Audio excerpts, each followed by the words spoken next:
Hello again, friends, and welcome to another episode of Doc G's Wine and Spirits Review. Tonight, we're going to call this the Twilight episode, as we're sitting here and watching the sun setting into the west and enjoying this wonderful fire that you see before you. We're also winding down the summer, and as a big fan of summer, that has me a little bit sad, but I'm also looking forward to a very exciting fall in terms of the different wines and spirits that I'd like to share with you. Tonight, my spot is really very simple. Tonight's spot is going to be about supermarket wine. And before you laugh and fall out of your chair, you're going, what are you going to talk about with supermarket wine? Well, let me tell you. Very simply, in the state of Pennsylvania, we have been very recent, quote, newcomers to the availability of buying wine in the supermarket. As a matter of fact, specifically, we have only been able to buy wine since 2016. And it was in that year that, after a lot of political wrangling, the government decided to change a lot of the wine rules here in Pennsylvania, which also included the ability to ship some really good wines from different places that we could never get them before.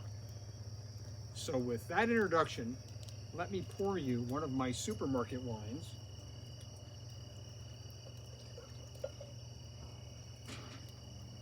Take a sip.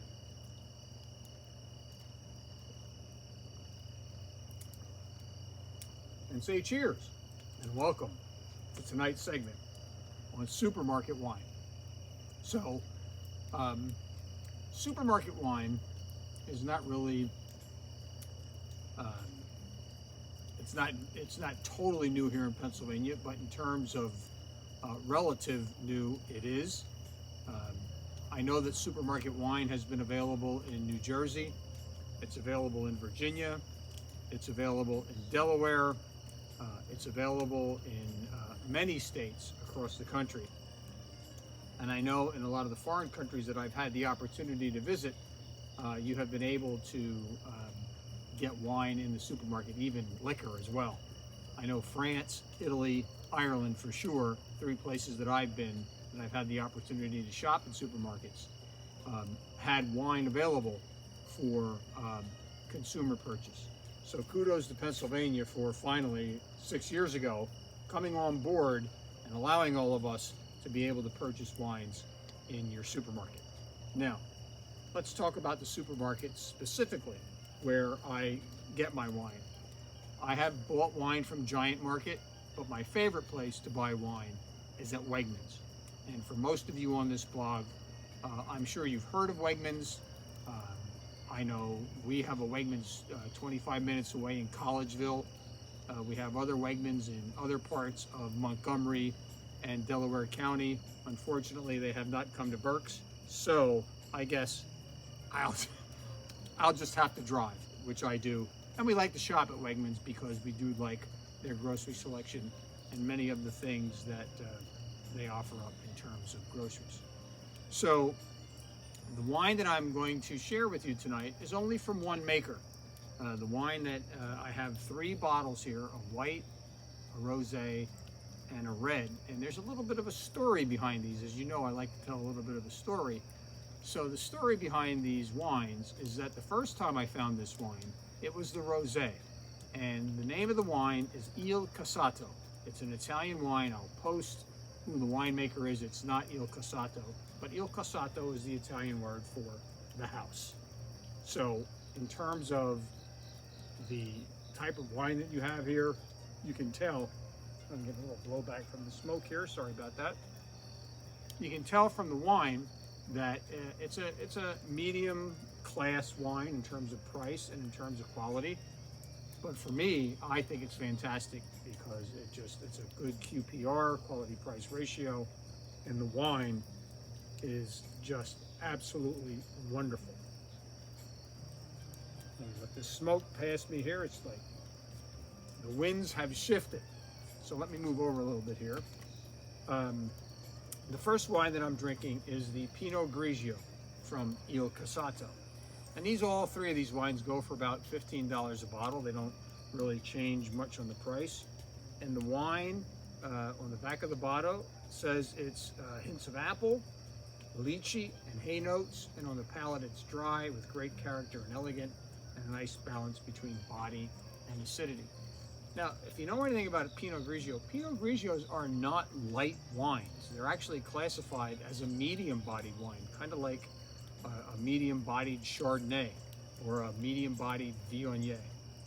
And this one,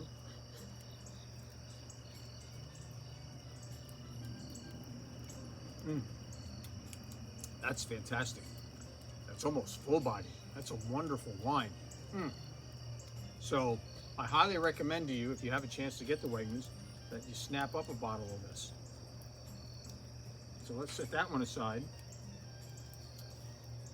Before I do that, I had to do that. I only had 2 glasses for 3 wines.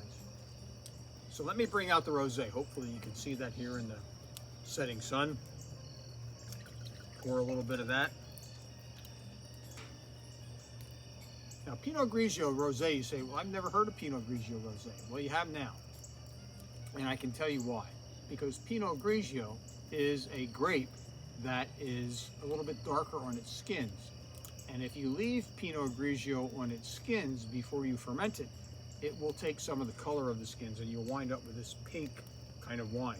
It won't taste much different than the Pinot Grigio white, but it definitely will have a little bit different palate.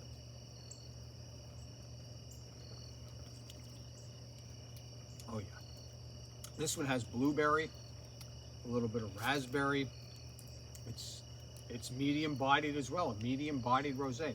And I've let this one warm up a little bit to get that blueberry flavor. If you drink rosés too cold, and I know I always recommend you to drink them cold, but you want to let them warm up just a little bit because they will release their flavors and aromas. There's actually a little, strawberry on here.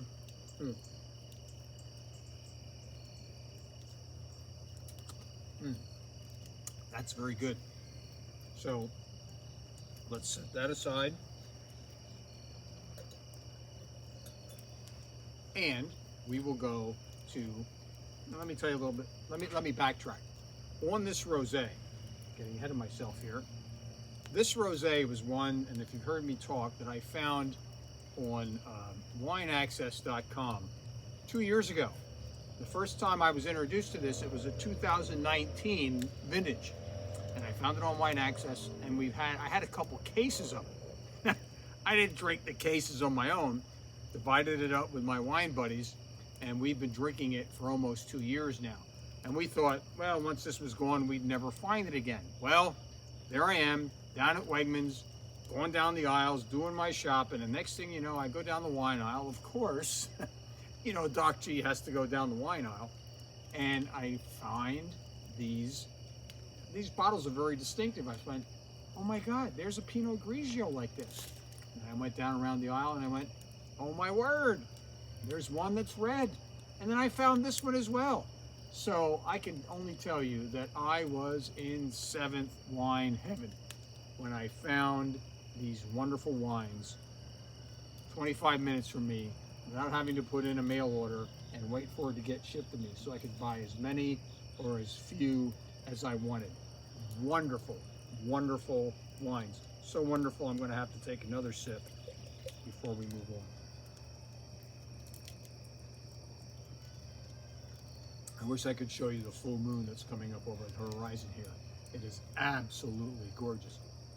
I think it's orange. I don't know if it's the strawberry moon or whether it's the strawberry wine, but it looks fantastic. It's been such a beautiful day. So let's move on. As I was getting all excited in Wegmans and going up and down the wine aisle, I found this red one. It's called a Il Cassato Red Blend. So let's try this one. So on a different note, this one was, it's not a Pinot Grigio, first of all. You're not going to get a red wine out of Pinot Grigio, I will say that. But I saw this one and it's got a 97 or 98 on the bottle, and I don't really pay much attention to that. I just know that I like the Il Cassato Rosé so much that I decided to buy anything that was in this shape bottle. So lo and behold, tonight we cracked open a bottle of this. With dinner, we had a couple little mini sirloins or mini tenderloin steaks with some sweet potato, a caprese salad, a little bit of Brussels sprouts, and we sipped this wine with it.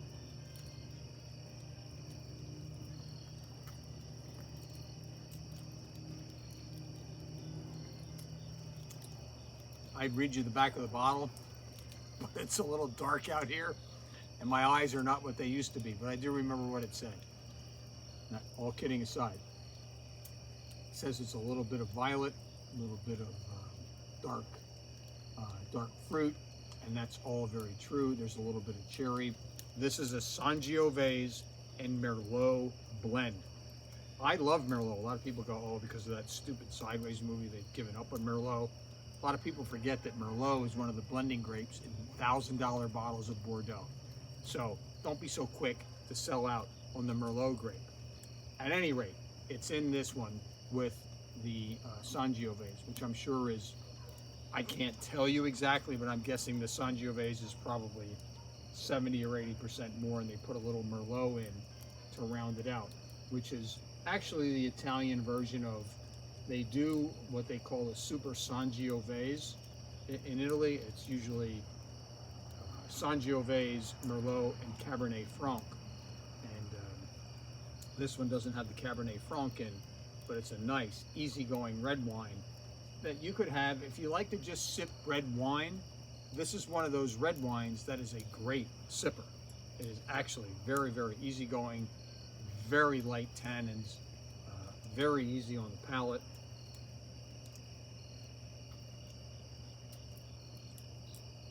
It's a wonderful wine.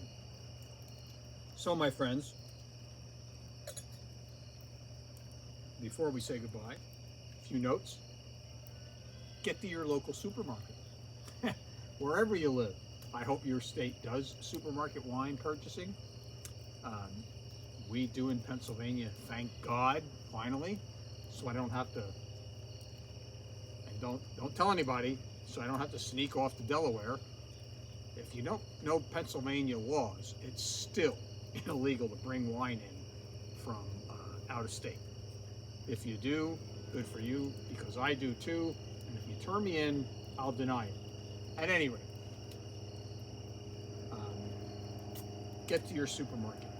You can find all ranges of wines there. I would highly recommend that you get to Wegmans. When I was in Virginia, one of my sons lives in Virginia. The Whole Foods sell wines in Virginia. Fantastic wine collection. There are all kinds of great wines that you can find in supermarkets without having to go to Total Wine, without having to go to your wine and spirit shop, without having to go to your, got a late night flyer going over here, if you heard that. You don't have to go to your state stores or wherever it is you go for wines. Your supermarket visit may be just enough. So before I say goodbye tonight, stay tuned. There'll be a couple more segments before the end of this month. And then my wife and I are celebrating our 45th wedding anniversary this year. Believe it or not, that anybody could hang with me that long. Kudos to her. But we'll be going down to Hilton Head again, and I will be sure to share with you some wine adventures. I'm actually thinking about doing a spot on the beach. If the wind is not too strong and you'll be able to hear me, I may take some wines and some beers or whatever down to the beach and let you see the ocean behind me down in Hilton Head, South Carolina. But until then, enjoy the rest of this summer. It's about to disappear before our eyes. So until then, cheers, and I'll see you again soon.